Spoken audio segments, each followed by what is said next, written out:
Boa noite, boa noite. 19 horas, dia 8 de março de 2021. Está aberta a live para a gente tratar de dois temas super relevantes e que estão dando o que falar no dia de hoje e também nesses últimos dias. Um é a bandeira preta do governador Eduardo Leite e as mais recentes restrições de vendas de produtos, essencialidade, prazo de cogestão e por aí vai. E o outro é essa decisão hoje do STF, né, do ministro Fachin, sobre a anulação do processo do Lula. Então, vai estar comigo aqui o Marcel Van Hatten para a gente conversar. Marcel já entrou aqui, já vou colocar. Está entrando aqui nosso deputado federal. Vamos ver se ele aceitou aí. Boa noite, Marcel. Boa noite, Camusato. Tudo bom? Na medida do possível, tudo certo, né? Eu até gravei um vídeo hoje dizendo que cada dia no Brasil, segunda-feiras do Brasil, as normais são com a gente cuspindo café, se espantando, né? É verdade, na verdade, tudo bom comigo aqui, mas com o Brasil está muito ruim, né?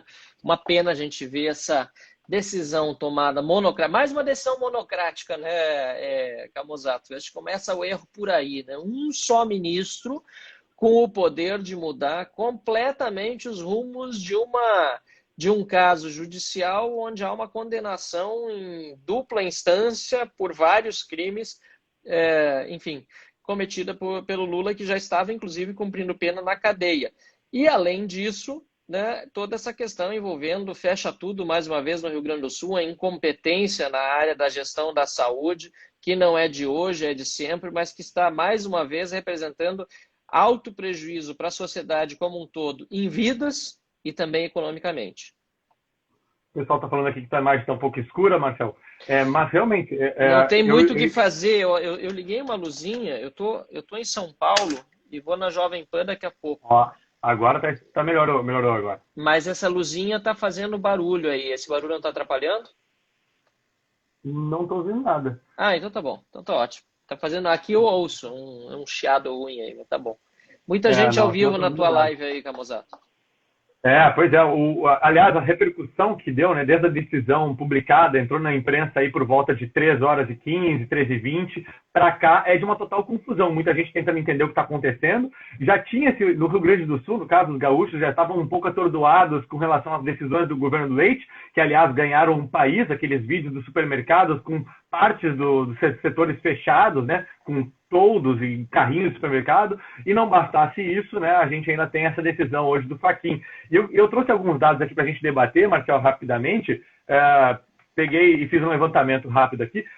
Vamos começar pela questão do Lula e depois a gente vai para a questão de bandeira preta. Acho que o pessoal também está mais querendo falar um pouco mais sobre isso no primeiro momento. Primeiro, né, a notícia de que a PGR vai recorrer da decisão. E aí explicar para as pessoas justamente o que isso significa. Vai ao pleno, portanto, né, Marcel? Exatamente. Significa que a Procuradoria, né, tem a prerrogativa de ingressar no Supremo Tribunal Federal com um pedido, com um recurso, né, pedindo justamente que seja reconsiderada a decisão e o plenário do Supremo Tribunal Federal, nesse caso, venha a se pronunciar. Acho que é muito importante a gente lembrar dessa possibilidade. Que bom que a Procuradoria já anunciou que vai fazer isso. Também não é demais lembrar, né, que o PGR que lá está, Augusto Aras, indicado por Jair Bolsonaro, ele foi o responsável por enterrar de vez a Lava Jato, né? Então foram várias coisas que vieram acontecendo e o fim da Lava Jato, o fim da Operação Lava Jato foi determinado por essa mesma PGR. E espero que dessa vez o recurso seja realmente aceito pelo plenário do Supremo Tribunal Federal, mas em primeiro lugar, jamais essa decisão deveria ter sido tomada. Pois é, inclusive sobre isso, sobre o próprio PGR e a decisão em torno da Lava Jato, existe uma narrativa aí nos bastidores, alguns advogados já levantando isso, de que, bom, primeiro que o STF estaria pressionado a julgar a suspeição de Moro nas decisões e que, portanto, essa poderia ter sido uma decisão aí que tirou pressão das costas da própria Operação Lava Jato ou dos ministros do STF. Chegaste a ouvir alguma coisa sobre isso também, Marcelo? O que tu pensa sobre isso? Até se fala em sacrifício do peão para salvar a rainha, no caso da Operação Lava Jato e demais condenados, né?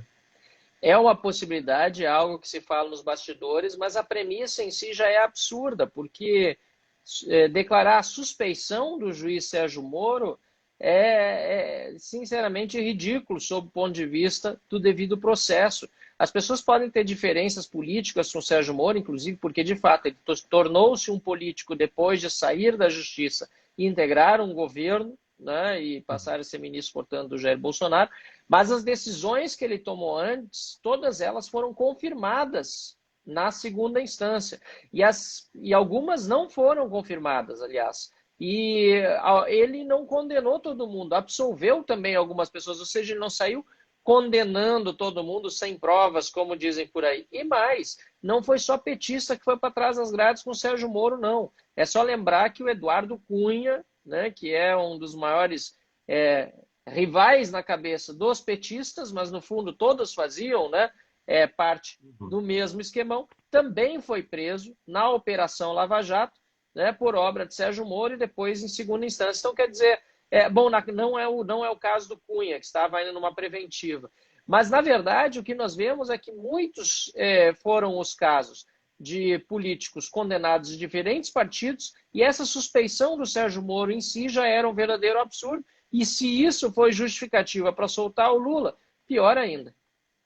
Pois é, e até se fala aqui, né, que tem outros processos. No caso do Lula em específico, né, para não ficar só naquelas de que, bom, então agora está tudo por água abaixo, então o Lula se tornou elegível, estará em 22, muda-se o tabuleiro. Na verdade, não exatamente, ainda tem águas a correr aí e tem outros processos a serem julgados, né? Tem Vara Federal do Rio de Janeiro, tem alguma coisa em São Paulo ainda, tem o próprio Atibaia, enfim, tem outras possibilidades. Mas eu queria trazer, Marcelo, aproveitar a nossa conversa, de novo para a questão da prisão em segunda instância, que ainda o Congresso está devendo uma posição sobre isso, né? Com certeza, está devendo e devendo há tempo. A gente já está cobrando isso, nós temos membros na comissão, o Gilson Marques, nosso membro titular, Adriana Ventura, suplente, na comissão que debate a prisão após condenação em segunda instância. Eu sou vice-presidente da Frente Parlamentar Mista, ou seja, de senadores e de deputados defendendo a volta da segunda instância, o presidente, o senador Álvaro Dias. A gente está nessa pressão há tempo, já tem relatório publicado desde setembro do ano passado, mas, lamentavelmente, o interesse da maior parte dos líderes partidários em Brasília, o que não significa o interesse da maior parte dos deputados e senadores, mas dos líderes partidários, é contrário da celeridade nesse tema.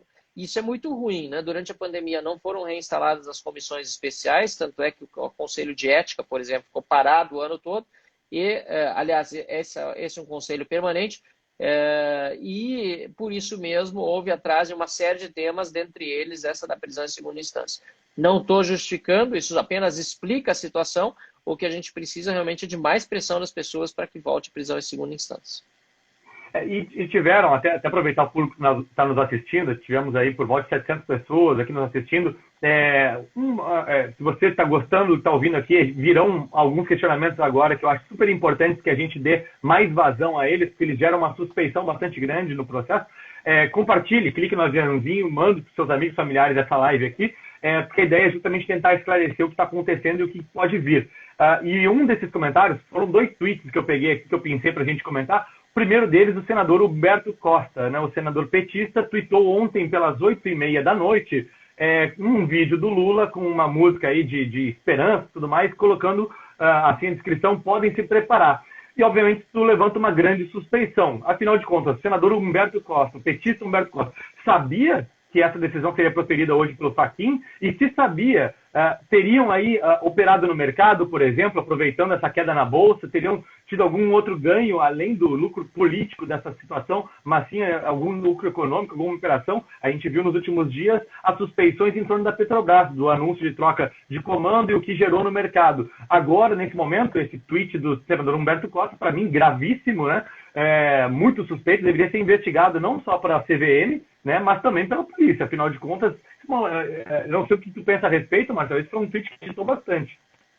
Com certeza, é um absurdo se for confirmado que o senador já sabia antes dessa decisão. Agora, infelizmente, não é de se surpreender.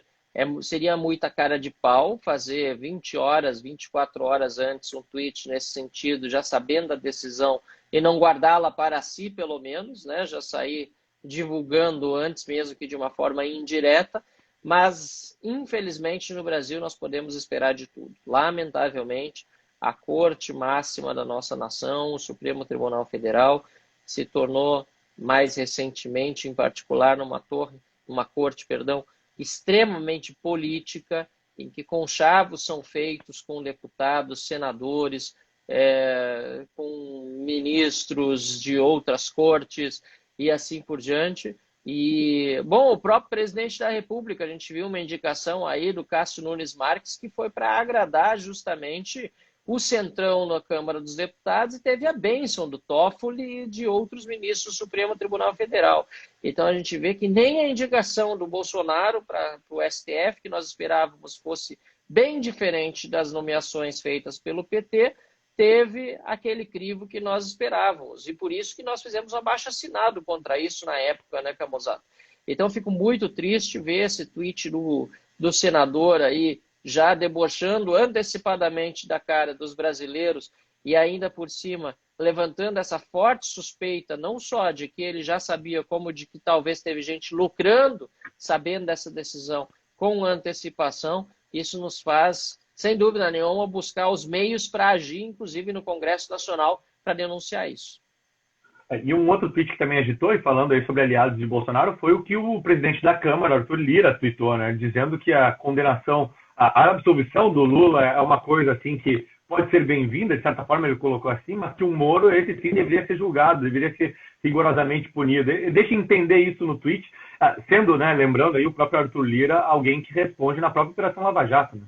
Aqui está, ó. Minha maior dúvida é se a decisão monocrática foi para absolver Lula ou Moro. Lula pode até merecer, Moro jamais. Ou seja, aqueles todos que disseram que estavam em Brasília apoiando Arthur Lira para a presidência da Câmara, porque tinham que apoiar o governo, né, estavam apoiando um réu na Lava Jato, sabidamente réu na Lava Jato, condenado em segunda instância, e que agora diz que Lula pode até ter merecido a absolvição. Nós, lá em Brasília, lançamos candidatura própria, fui candidato à presidência da Câmara pelo Partido Novo, e eu encontrei pessoas nos corredores da Câmara, gente que eu sempre vi defendendo a Lava Jato no passado, com adesivo do Lira, apoiando o Lira para a presidência da Câmara, um absurdo. E agora está aí ele no Twitter mostrando exatamente aquilo que nós já sabíamos que era, né? Confirmando, dizendo que Lula deve ter merecido a absolvição. E ainda atacando mais uma vez o juiz Sérgio Moro, que o colocou na cadeia. E uma coisa que eu queria resgatar também, Marcelo, a gente está falando agora sobre mudanças possíveis para o cenário de eleições de 2022, né? Então, um tabuleiro que pode se mexer, mexe com os candidatos lá de presidente da República, mas uma sinalização importante que acho que fica aqui para a gente também poder refletir nesse momento é que o próprio Fachin foi um nome que foi sabatinado pelo Senado, que o aprovou, né? E o Senado e a tal da CPI da Lava Toga não avança, né? Então, precisamos em 2022 não só pensar em novos nomes que estarão no Executivo, mas também na própria Câmara e Senado, especialmente, que não tem feito seu trabalho, né?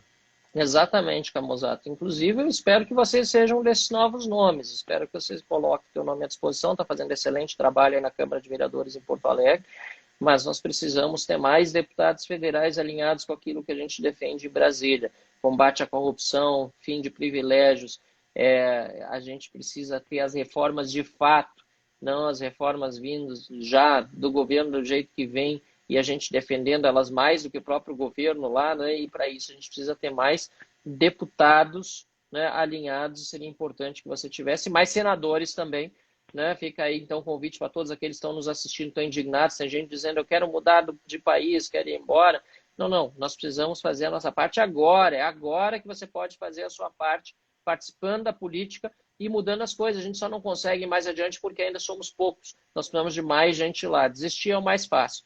Difícil mesmo, mas mais importante do que qualquer outra coisa é tomar atitude, entrar na política e mudar as coisas jogando o jogo. Aliás, o Novo até publicou essa semana o edital aí, abrindo, né, como é que vai funcionar o processo seletivo para todos aqueles que quiserem ser candidatos em 2022, que passa por toda uma capacitação, né, sabendo que muita gente vem de fora da política para dentro dela, que é um dos objetivos do Novo, né, que foi um pouco a realidade de vários dos mandatários atuais, é justamente oferecer treinamento, capacitação, permitir que essas pessoas possam vir fazer a diferença aqui dentro. Então, reforce seu convite, Marcelo, quem está nos assistindo aí, tem 560 brasileiros nos assistindo, imagino que tem muitos bons deputados, potenciais bons deputados e senadores aqui no público, né, que nem nós éramos audiência, telespectadores da política no passado e que hoje estão aí atuando, né? Exatamente, saímos da plateia e tivemos que vir para o palco, não teve jeito, né? Espero que mais pessoas que estão na plateia hoje tomem essa iniciativa e venham para o palco com a gente. O Novo abriu o processo seletivo, tem todas as regras no site, né? Você pode se inscrever, participar do curso de formação, afinal de contas, realmente é importante que as pessoas tenham formação política para participar de câmaras de vereadores, e agora, nesse caso, da Câmara dos Deputados e das Assembleias Legislativas, e você é convidado nosso, então, a participar dessa mudança que o Brasil precisa, né? Não adianta a gente só reclamar, aliás, reclamar não adianta só para pressionar uma parte dos deputados que se abalam, nem todos se abalam com a pressão. O que realmente adianta é participar da política de fato. Um outro ponto aqui, Marcelo, que eu queria falar contigo sobre, né, ainda para a gente encerrar esse assunto do Lula, né, sobre o Moro em específico, né? O Moro optou, desde a saída do governo, a ficar quieto e sair do debate político, né? Então ele está mais silencioso, tem sido bastante atacado também. Agora essa decisão coloca mais uma vez em xeque a operação e o trabalho do Moro no passado, junto com os procuradores, né, da própria Lava Jato. Tu achas que o Moro deveria estar sendo mais ativo, vir a público, entrar no debate político de fato? Eu sei que muita gente coloca ele em pesquisas, até não quero debater ele especificamente como um potencial candidato ou não, mas a mim, por exemplo, acho curioso ele não se manifestar a respeito disso, ou estar tão silente, né? Ele deve ter seus motivos, até acho que recentemente ele ter saído um pouco desse jogo político tão polarizado para ele, se quiser vir a ser candidato, é uma decisão sábia. Acho que existem momentos para falar e momentos para observar. E, de qualquer maneira, acho que lá atrás, quando ele saiu do judiciário para entrar no governo, aquela decisão, sinceramente, talvez hoje ele não tomaria de novo, porque nós precisamos de boas pessoas em todas as áreas, bons juízes, bons desembargadores, bons ministros, bons deputados, bom presidente da República, bom governador ou bons governadores, né? Não é só na política que nós precisamos, que são esses últimos casos que eu falei, mas também em outras áreas. Mas ele tomou essa decisão, ele entrou para um governo, ele depois acabou saindo da forma como saiu, que não foi a forma mais adequada, mas no conteúdo ele tinha as suas razões que eram muito fortes para sair, né? E agora ele deve estar refletindo sobre o futuro que ele mesmo vai seguir e se realmente vale a pena se envolver na política da forma como ele é, com a exposição que ele teve até agora no âmbito judiciário, né, voltando de volta à atividade pública. Uhum. Legal, legal. Eu compartilho desse pensamento também. Eu acho que ele deve estar bastante dolorido com todo esse processo, tentando pensar qual é a melhor forma de se posicionar ou de sair por cima da situação. Trazendo um pouco agora para o estado do Rio Grande do Sul, vamos do mal maior para o mal menor, mas embora o mal menor seja um mal gigantesco também, né? A gente viu os vídeos agora nesses últimos dias das gôndolas de supermercados ganhando Brasil afora, os gôndolas de supermercados gaúchos, né, ganhando Brasil afora as imagens, e essa decisão do governador de fechamento de alas de supermercados de produtos não essenciais, que fez inclusive a Procuradoria-Geral do Estado ter que discorrer em um documento o que é produto essencial, o que não é, né, o que é muito curioso, né? E que tem ganhado a indignação de muitos gaúchos, obviamente, especialmente empreendedores, que há algum tempo, né, já são mais de 11 meses, que estão nesse abre e fecha, e que não conseguem ver perspectivas. Ao mesmo tempo, tanto a bancada municipal, eu e a vereadora Mari Pimentel em Porto Alegre, quanto a bancada estadual, dos deputados estaduais José Riesgo e Fábio Osterman, temos feito aí iniciado uma campanha para postergação, isenção, congelamento de impostos, uma vez que não há mais fôlego do empreendedor e das empresas de conseguir seguir trabalhando. E até te pergunto, Marcelo, tem alguma perspectiva de governo federal também, de Congresso Nacional, que a gente possa ter aí para ajudar a dar fôlego para esses empreendedores, que tu saibas? Eu sei que o governo federal ainda não anunciou nada publicamente, pelo menos não vi. Mas, enfim, se tiver alguma coisa sobre o assunto também. A gente espera que o governo federal anuncie medidas para o setor privado mais uma vez, como teve no ano passado, redução de jornada com redução de salários. Foi algo que ajudou muitos empresários para evitar de demitir, e mesmo assim tiveram que demitir muita gente, e isso nós estamos pedindo ao governo para que haja essa reedição, a gente espera que de fato aconteça. E a proposta aqui no estado do Rio Grande do Sul está sendo feita pelos deputados Giuseppe e Fábio Ossmann, é muito boa, né? Que até dá o título dessa live, né? Bandeira preta para os impostos. Estão proibidos de trabalhar, inclusive de vender determinados itens, os empreendedores gaúchos, mas ao mesmo tempo os impostos precisam ser recolhidos em dia. Hoje o governador chegou a anunciar algumas mudanças no calendário de recolhimento dos impostos, mas é muito tímido perto da necessidade que os nossos empreendedores têm. Não é o suficiente para que consigam ter alguma perspectiva, até porque agora estavam começando a se recuperar da crise do ano passado, né? E muito baqueados. Então, nós precisamos rever o peso da máquina pública, os salários da máquina pública, principalmente os altos salários. Ninguém está querendo abrir mão de nada, de novo, enquanto a iniciativa privada quebra, para supostamente conter um vírus, né, que não está sendo, desde o início, bem administrado na área da saúde pública, por conta da incompetência governamental também. A gente não pode deixar de lembrar disso, né, Camozzato? Não, perfeito. Eu até ia trazer aqui os dados do Rio Grande do Sul. Além dessa questão de discutir o que é essencial ou não, de medidas como essa, tem duas questões que, para mim, são fundamentais nesse debate e que a gente pôde trazer nos últimos dias em alguns posts. Uma delas é a questão da restrição de horários de funcionamento, que tem sido uma política que tem promovido a aglomeração, que ela é totalmente irracional, não é lógica, e que a gente tem denunciado e pedido, na verdade, para que se ampliasse os horários, porque não faz sentido, ela é contraproducente, né? E a outra questão é a questão da testagem em massa e isolamento dos casos.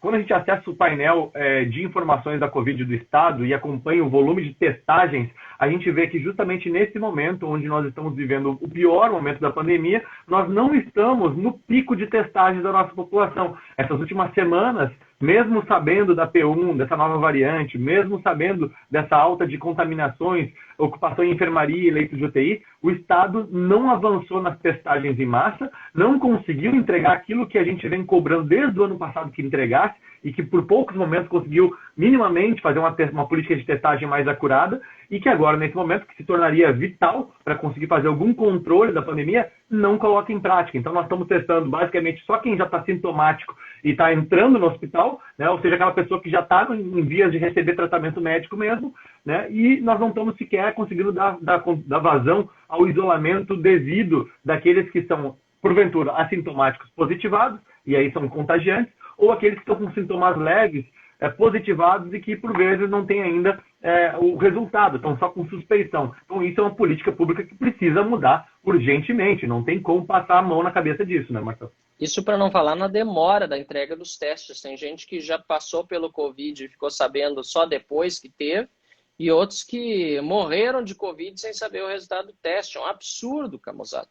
Isso tudo também é inoperância dos laboratórios, por exemplo, estatais, né, como acontece no Rio Grande do Sul. Então, é muito triste a gente ver o que está acontecendo. Nós alertávamos em relação a isso desde o ano passado, desde o início da pandemia, que a testagem era importante. Todos os países, né, que estão enfrentando a pandemia de forma séria trataram de testar desde o início a sua população para buscar isolar de uma forma eficiente e não dessa forma com fecha tudo, com tranca tudo, que acaba com os empregos e não combate o vírus de maneira eficiente como a gente poderia fazer de outra maneira. Então, isso tudo nos deixa muito tristes, né? E a forma como está sendo feito, você falou muito bem, essa parte de deixar o supermercado aberto só até determinado horário, em vez de simplesmente ampliar o horário de funcionamento e garantir que as pessoas tenham mais tempo de fazer as compras e não fiquem se aglomerando ou no interior do supermercado, ou pior ainda, na fila do lado de fora,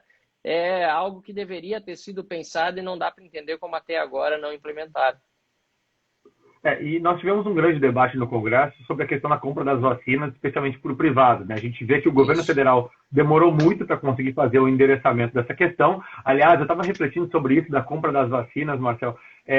Eu não quero fazer aqui, de forma alguma, relativizar a incompetência do governo federal na aquisição de vacinas nas negociações. Acho que isso ficou bastante evidente da forma displicente com que o governo federal tratou da matéria. Agora, eu gostaria de botar no conjunto da obra, da displicência ou da falta de responsabilidade de cobrança e fiscalização, os entes estaduais.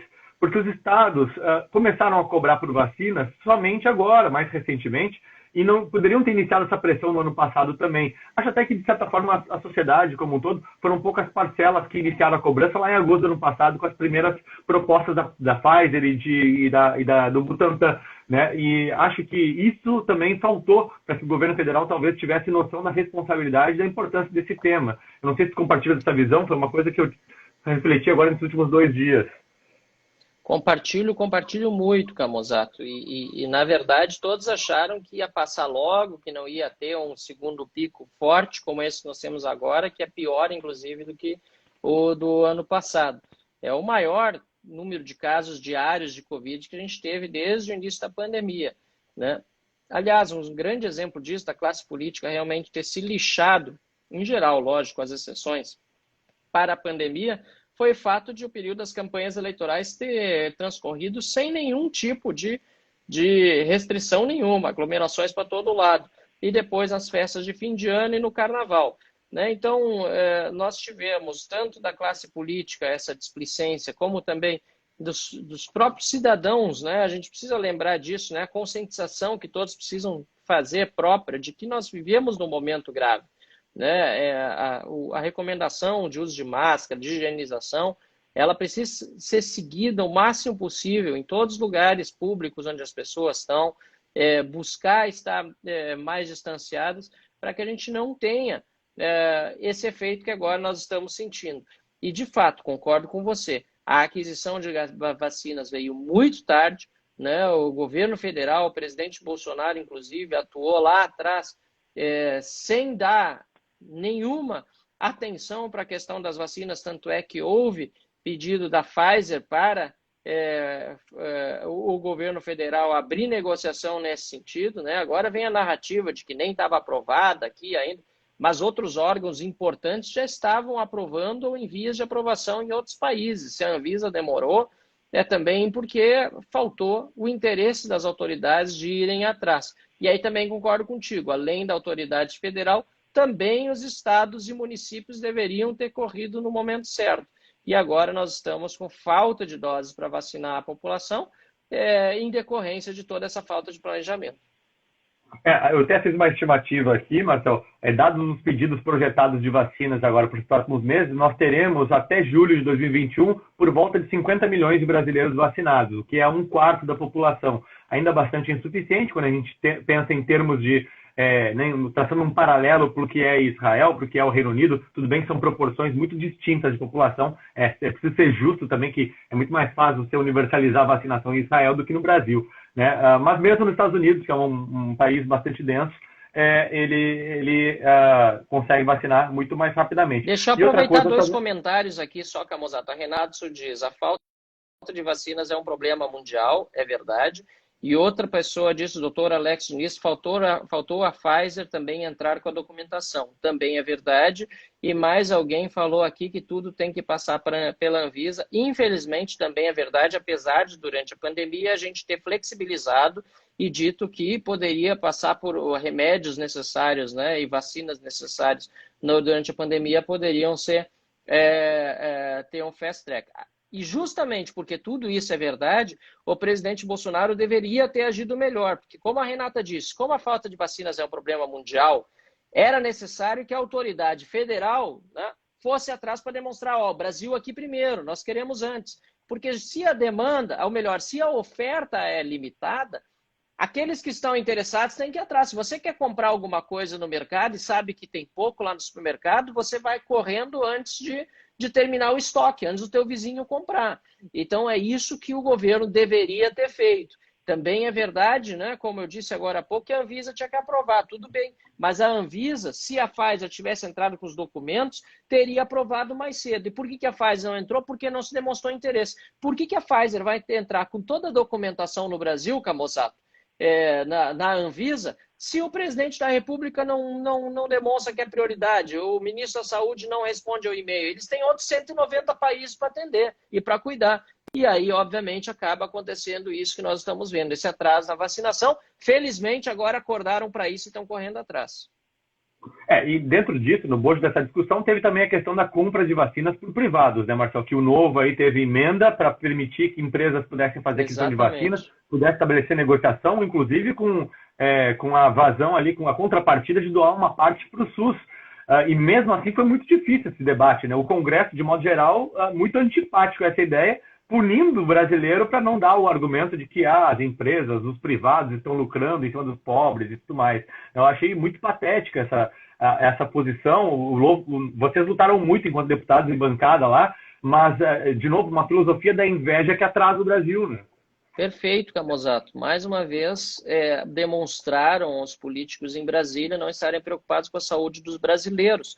Porque quando você impede ter mais vacina privada no país, né, isso não afeta nada a vacinação pública, porque, inclusive, aliás, ajuda, porque as vacinas privadas, no mínimo metade vai para doação, depois de vacinados todos os grupos de risco. Nesse momento, todos os grupos de risco vacinados precisam ser prioridade, e mesmo as importações de vacinas privadas precisam ser doadas para o SUS, para os grupos de risco, né? Isso foi aprovado na lei. Mas mesmo que uma parte não fosse, ou quando acabar o grupo de risco, 50% for para quem tiver interesse em se vacinar e, portanto, pague o dobro, porque se 50% vai para o setor público, quer dizer que quem vender a vacina vai ter que cobrar 2 vezes o que ela vale para poder fazer a doação, né? Do excedente, significa que se o Brasil não permite entrar as vacinas privadas, outros países vão permitir. Então o Uruguai vai permitir, a Argentina pode ser que permita, eu não sei qual é a legislação lá, o Chile com certeza deve permitir, uma nação muito mais avançada nesses termos, e os políticos brasileiros impedem a que seus próprios cidadãos tenham acesso a mais vacinas por causa desse preconceito contra a iniciativa privada. É lamentável, nós ainda fizemos o possível, conseguimos aprovar uma lei que não foi a perfeita, não foi a ideal, mas pelo menos abriu a possibilidade de importação de vacinas privadas com doações para o SUS. E hoje, Marcelo, teve uma notícia muito interessante, a gente voltando para o tema aqui do estado do Rio Grande do Sul, que está com seus leitos de UTI esgotados, enfermaria esgotados, uma situação de calamidade de fato, muita apreensão por parte de empreendedores, cidadãos, né, são vítimas não apenas de saúde, vítimas da crise econômica e tudo mais. Mas uma notícia interessante que eu vi agora há pouco no portal R7 foi de que vão ser construídos 11 hospitais de campanha em São Paulo com a instalação de leitos de UTI, o que é uma, de certa forma, novidade, já que uma restrição que se tinha em leitos, em hospitais de campanha era a capacidade de fazer instalação de UTI, já que a complexidade de um leito de UTI ela é muito grande e o hospital de campanha, em geral, é muito simples, oferece só camas, enfermaria. Isso talvez seja uma possibilidade para o governo Eduardo Leite. O governo Eduardo Leite tem, obviamente, uma saturação aí do que pode expandir em número de leitos. Tem a questão do pessoal também, né? Equipes médicas, intensivistas, tudo mais. A gente sabe que a gente está no limite, mas a criação de leitos diante do cenário onde nós não temos vacina à vista, né? E nós temos aí, estamos insuficientes na questão de testagem, talvez surja uma nova frente de trabalho que é tentar abrir novos leitos e talvez por meio desse exemplo que o governador lá de São Paulo tem conseguido fazer, ou pelo menos sinalizou que fará nos próximos dias ou semanas com esses hospitais de campanha. O que tu acha sobre isso, Marcelo? Importantíssimo, né? Na verdade, esse é o setor público trabalhando. O setor público tem que garantir atendimento na área da saúde, não travar a economia e fechar os estabelecimentos privados, que já se prepararam e muito bem para a pandemia. É mais um preconceito com a iniciativa privada, porque, no fundo, você sabe bem, Camozato, que o empreendedor, o dono de um comércio, ele vai querer preservar as vidas tanto dos seus funcionários e cuidar bem delas, como dos seus clientes que estão indo lá e ele quer que os clientes voltem, por favor. Poxa. Então, quer dizer, há um preconceito enorme com a iniciativa privada que tomou todas as precauções até agora, né? Está agindo já, atuando sob frangalhos, né? Em frangalhos por causa da crise do ano passado. E a solução é fechar tudo de novo e ainda fazer essas medidas absurdas, né? De não permitir que determinados bens sejam vendidos, por exemplo, em supermercados, ou restrição de horários. Não é por aí. Realmente a solução é ampliar o atendimento médico e ter mais profissionais treinados. Aqui vai também minha solidariedade a todos os profissionais da área da saúde, enfermeiros, médicos, técnicos, né? Todos estão trabalhando nos hospitais dia e noite, passando horas em claro, porque está faltando leito, está faltando UTI, muita gente, lamentavelmente, morrendo por falta de atendimento, e esse deveria ser o primeiro compromisso de um governador ou de uma autoridade pública que tem envolvimento na área da saúde. Não deixar que as pessoas morram por falta de atendimento. Perfeito, perfeito. Eu queria resgatar também aqui a questão que a gente tem defendido enquanto Novo, né? A gente até se criou uma campanha ali da hashtag Bandeira Preta para os Impostos. É uma vez que, mais uma vez, o setor privado está pagando a conta, vai pagar a conta, que pelo menos haja, né, uma bandeira preta também no recolhimento de tributos. A finalização do Eduardo Leite foi, na minha opinião, muito mais para inglês ver do que medida efetiva, né, uma postergação de prazo muito pequeno, inclusive, de CMS, algumas Acho que é questões 2 semanas, algo assim, né? por volta de 10 dias num dos prazos, os demais por volta de 2 semanas, isso algumas ali de um mês, mas em todo caso, assim, muito singelo, né, dado como se afeta a receita desses negócios e atrapalha a operação. É a prova da completa falta de experiência do governador com como funciona a iniciativa privada, né? Ele não sabe como funciona a iniciativa privada. 2 semanas parada a empresa não significa que em 2 semanas vai conseguir voltar a pagar imposto. 2 semanas parado pode levar meio ano até ele conseguir dar a volta por cima. Infelizmente, é assim que funciona na iniciativa privada. Não é como no setor público, que você atrasar 15 dias o salário depois. E mesmo no setor público, você acaba pagando juros sobre um monte de contas que ficaram para trás e assim por diante. Então, sob qualquer ponto de vista, uma decisão que foi muito aquém daquilo que se esperava. Pois é, eu estou vendo aqui algumas perguntas falando sobre hospitais de campanha e a prioridade em estruturas permanentes. Eu concordo com isso, aliás, foi uma coisa que a gente já falou no passado e saudou, porque a estrutura permanente, ela obviamente é melhor para a gente do que uma estrutura temporária. A questão é que nós já expandimos as estruturas permanentes até o limite daquilo que é a capacidade e agora ainda assim não está se dando conta e por isso uma estrutura temporária poderia cobrir esse momento de pico, né? E essa sinalização do governo de São Paulo, então, é uma sinalização interessante, porque até então não se tinha visto leitos de UTI em hospitais de campanha. Mas, de fato, precisa se estar muito atento para fiscalizar o gasto com isso, para não virar, obviamente, lavagem de dinheiro, corrupção, como a gente já viu também em outros locais.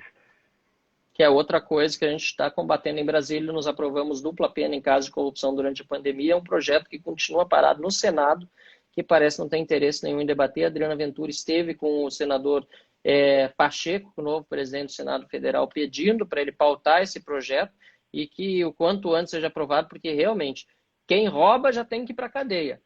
Quem rouba durante a pandemia precisa pagar em dobro, porque não é possível a gente ver o que a gente acabou acompanhando ao longo da pandemia no ano passado e que se repita ao longo desse ano também. Legal. Bom, Marcelo, estamos se encaminhando aqui para os nossos 40 minutos. Eu sei que tem agenda logo mais também na Jovem Pan, já deixar o convite para que quem está nos assistindo acompanhe o Marcelo logo mais. Vai ser ao vivo, Marcelo, gravado? Vai ser ao vivo, 9h30 na Jovem Pan, o programa do Augusto Nunes direto ao ponto, das 9h30 até às 23 horas. Né? É um programa que, enfim, a gente está ansiosamente aguardando para começar com jornalistas convidados. Legal, maravilha. Pessoal, quem acompanhou a live até aqui, se achou as informações relevantes, se serviram para você, podem servir para outras pessoas também. Compartilhem nas suas redes, vai ficar à disposição aqui no meu Instagram e logo mais também no Instagram do Marcel. Já vamos postar lá também. A assessoria dele já pediu aqui a gravação também, então vocês vão poder consultar depois. Acho que é muito importante que a gente consiga conscientizar as pessoas e a gente precisa da ajuda de vocês que estão aí do outro lado da telinha para compartilhar, especialmente essa nossa campanha, para criar pressão popular em cima dessa pauta, né, de bandeira preta para os impostos, para que em âmbito municipal, estadual e federal a gente tenha algum alívio, alguma postergação, enfim, congelamento, porque senão vai dar ainda mais desemprego, ainda mais fechamento de empresas e, obviamente, a gente precisa de também, o português é terrível, né? A gente precisa também de novas linhas de financiamento, crédito, para dar uma sobrevida a todos esses que já estão aí há quase um ano sofrendo com a pandemia. Marcelo, obrigado pelo teu tempo aí, pela live e Imagina. Boa sorte aí, ó. Ou melhor, boa sorte não, bom trabalho aí que segue, logo mais com o Augusto Nunes. Né? E ao mesmo tempo estamos em sessão na Câmara, que não estava prevista, tem uma medida provisória sendo votada, estou acompanhando a sessão aqui pelas nossas redes de comunicação da Câmara e assim que precisar votar, eu vou botar meu dedo aqui no celular, não estava previsto, e estou trabalhando por lá ao mesmo tempo, representando todos aqueles que me acompanham. E espero mesmo, Camozato, que você se anime aí na próxima eleição e esteja disposto a encarar o desafio para estar em Brasília também fazendo aquilo que a bancada do Novo está fazendo hoje. Vamos lá. É uma possibilidade, vamos ver. Eu gostaria de te ver senador também, Marcelo. A gente precisa renovar E precisa, né, de novo, quem está assistindo aí, que entre no jogo também, pule dentro da piscina aí para nos ajudar justamente a mudar esse país. Tem muita coisa pela frente, cada dia que passa, essas surpresas nos deixam mais claro que a gente precisa de gente bem intencionada, competente para fazer a mudança. Perfeito. Obrigado pela audiência de todos. Um grande abraço, uma boa noite, uma boa semana. Valeu, boa noite. Valeu, Camosata, abração.